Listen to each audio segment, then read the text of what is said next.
The question is how did you make space? अभी तक आपने मुझे वो बताया नहीं। आपको आपने भी घिसी चपले जाके कि बार बार आप स्टोरी दे रहे हैं किसी को कि मुझे सुनिए। एक होता है ना कि जब आप स्टार्ट कर रहे होते, कोई आपको जानता नहीं है इस इंडस्ट्री में, तो obviously now now people know you, you are listed on IMDb, तो एक अपना वो बनाना, लोगों के पास प्लीड करना। It happened so when I met a person called Hiram Mishra.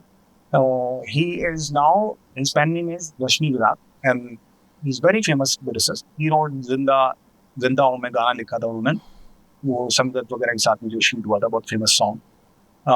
Yeah, so I met him when we gelled together, and then we started writing together. So he used to write, and I used to assist him initially. Then I started giving him better sheets, and then I started giving him story ideas. And then we started a company called Disciples of Sai.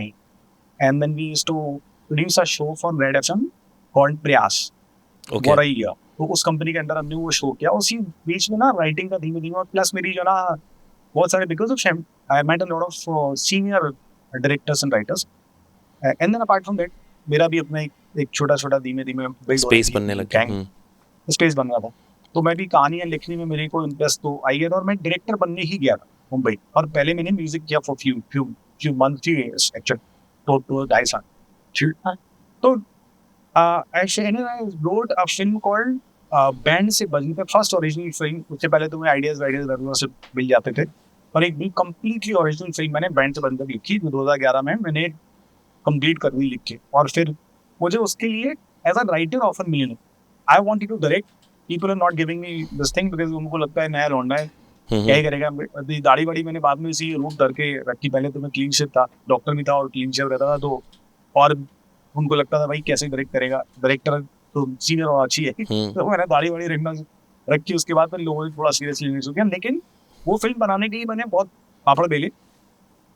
उस चक्कर में मैंने एक company, बहुत famous company, उसके उनके साथ उनके यहाँ जॉब भी किया, और उन्होंने प्रॉमिस किया था कि फिल्म बनाएंगे, बट उनकी फाइनेंशियल स्टेट ऐसी हो गई. तो जर्नी बहुत स्लो रही है, बट बहुत slowly slowly slowly for almost 7-8 years I had only one thing.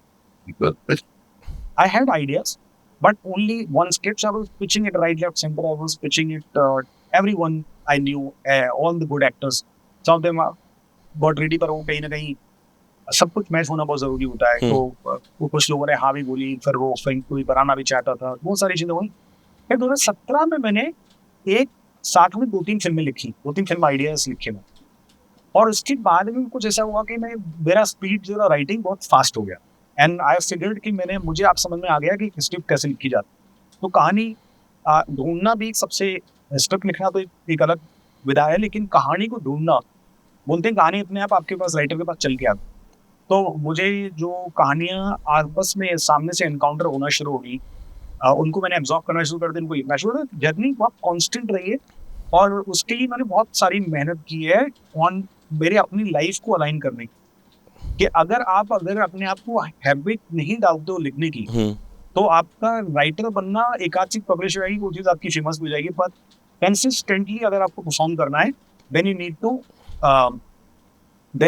To be regular about. So my Ashtanga storytelling जो भी हमने जो मेरा पीच था, इंटरेक्शन था, तो it was about Ashtanga. What is Ashtanga? Ashtanga is योग. योग के 8 अंग होते हैं, अष्टांग. और योग का मतलब होता है टू ऐड मतलब टू बिल्ड. अगर आपको अपने आप को बिल्ड करना है उन किसी भी विधा में, तो आपको कंसिस्टेंटली एक काम को रेगुलर लेवल पे करना पड़ेगा. राइट. और जब आप धीमे धीमे छोटे छोटे एडिशंस करते हो, फिर आप वो एक जगह पे जाके टावर होने लगता है. दैट इज योग. उसके 8 अंग हैं. 8 अंग में यम एज एन आपका इंटेंट होना चाहिए, क्लियर इंटेंट होना चाहिए. देन नियम, आप उस नियम से एक जगह पर बैठो. आसन, एक तरह के आसन में आप रोज बैठ के वो काम करो. फॉर एग्जाम्पल, आप पॉडकास्ट एक जगह पे एक समय पे करने लगे, तो आपको उस जगह उस समय के लिए लोग जानना धीमे धीमे बिल्ड कर शुरू है, वो अपने आप ट्यूनिंग करें. आसन के बाद में होता है प्राणायाम, यानी आपके सांस का कंट्रोल होना चाहिए, क्योंकि आपकी एनर्जी का रिफ्लेक्शन सांस ही होती है. The prana is the reflection of your energy, right, which you only know. Right. उसमें सुर भी होते हैं, अगर आप जानते हो. नाक में लेफ्ट राइट मतलब आपकी जो एड़ा पिंगला नाड़ियां चलती हैं, तो those who can observe the breath, they will know that what energy you are in. So these are 4 actional thing जो आपको एक नियम के साथ करनी पड़ेगी।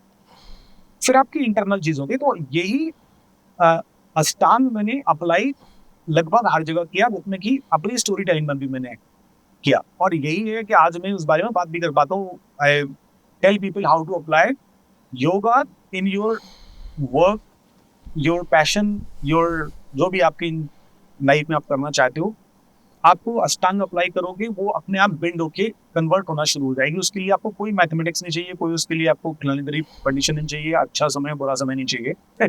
उसके लिए आपको एक तरह की जो ना सेटिंग में घुसना पड़ेगा और उसके बाद आपको रिजल्ट मिलना शुरू हो।